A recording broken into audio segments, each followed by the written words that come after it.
പണ്ട് കേൾക്കുന്നുണ്ടെന്ന് അറിയില്ല കൊട്ട് കാരണം പണ്ട് കുറേ നടന്നിട്ടുണ്ട് ഗൈസ് ഈ വഴി. ഒരു വിഷുവേലൻ്റെ അന്നത്തെ ഒരു ദിവസം എത്ര പെട്ടെന്ന് കൂടെ ഓടുന്നുള്ള അറിയില്ല. അത്രയും നമ്മുടെ ഫ്രണ്ട്സൊക്കെ പാടായിട്ട് അത്രയും നടന്നിട്ടുണ്ട് ഈ വഴിക്ക്, ഈ റോഡ്. അന്ന് ഇങ്ങനെയല്ല, ഇങ്ങനെ പാടായിരുന്നു. ഇപ്പൊക്കെ കവുങ്ങായി, അത് മൊത്തം പാടാണ്. പിന്നെ വഴികൾക്കൊക്കെ നല്ല മാറ്റമുണ്ട്. ഇങ്ങനെയൊന്നുമല്ലായിരുന്നു. ഇപ്പോൾ എനിക്ക് തോന്നുന്നു, ഇപ്പോൾ നടന്നപ്പോൾ കുറേ കാലങ്ങൾക്ക് ശേഷം നടന്നപ്പോൾ അടുത്താണ് തോന്നുന്നത്. ആദ്യമൊക്കെ എത്ര ഓടിയാലും വന്നാലും ചിലപ്പോൾ എത്തില്ല. എക്സൈറ്റ്മെൻറ്റ് കൊണ്ടായിരിക്കും പണ്ട് ഇത് കാണാൻ വേണ്ടിയിട്ടുള്ള. എത്ര തവണ വരുന്നുള്ളത് ഐഡിയ ഇല്ല. പിന്നെ കഥനൻ്റെ ഇതൊന്നും കേൾക്കാറില്ല ഇപ്പോൾ, അതെന്താ അറിയില്ല. പിന്നെ ഇപ്പോൾ ലൈറ്റൊന്നും ഇട്ടിട്ടില്ല. വൈകിട്ട് 3:30-4 മണി ആയിട്ടുള്ളൂ. ഞാൻ കഥയ്ക്കണം ആ കുന്ന് വരെ.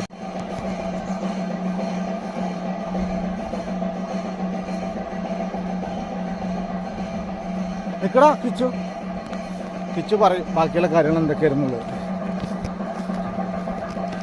അവിടെ പോലെ നിന്നെ ഞാൻ ഫെയിമാക്കി തരാം. എന്തൊക്കെയായിരുന്നു പരിപാടികൾ ഇന്നലെ? മിഞ്ഞാന്നൊക്കെ എന്തായിരുന്നു പരിപാടി ഇവിടെ?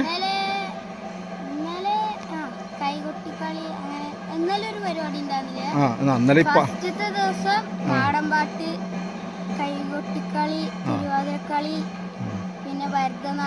അതൊക്കെ ഉണ്ട് അല്ലേ? പിന്നെ ഇപ്പൊ ഇന്നെന്താ പൊറോട്ട നാടകം ഉണ്ടോ? പൊറോട്ട നാടകമല്ല, പൊറാട്ടം കളി അല്ലേ? കൈകൊട്ടി കളി വയനാട്ട് ടീമിൻ്റെ അല്ലേ? അത് ഇപ്പം അത് ഫേമസ് ആണല്ലോ ആ കളി. നമ്മൾ ഫേസ്ബുക്കിൽ എന്തെങ്കിലും കാണാറുണ്ട്. അപ്പോൾ ടൈം ഉണ്ടാവും എന്നറിയില്ല. എനിക്കിന്നിപ്പോൾ കല്യാണമുണ്ട്. അപ്പോൾ എന്തായാലും പറ്റുകയെന്നുണ്ടെങ്കിൽ വൈകിട്ട് ഞാൻ കാണിച്ചു തരാം. സംഭവം അല്ലേ? നാസിക്ഡോളിലെ ടീം ഇവിടെ എത്തിയിട്ടുണ്ട് കേട്ടോ. നമ്മുടെ അവിടെ നിന്ന് വേല പോകുന്നുണ്ട് അവിടേക്ക്, അമ്പലത്തേക്ക്.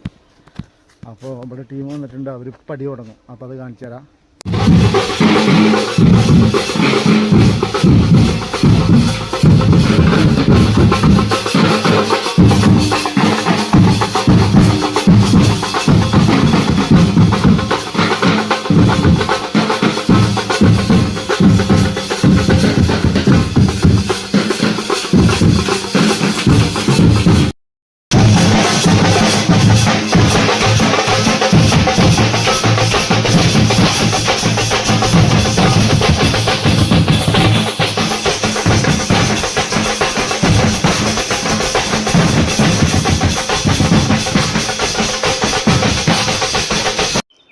രാത്രിയിലെ പൂരക്കാഴ്ചകൾ കാണിക്കണമെന്ന് വിചാരിച്ചാണ്, പക്ഷേ സമയം കിട്ടിയില്ല. 6 മണിക്ക് ശേഷം കല്യാണത്തിന് കൊണ്ടുവന്നു. അപ്പോൾ അത് ക്ഷമിക്കുക. മറ്റൊരു വീഡിയോ ആയിട്ട് വീണ്ടും കാണാം.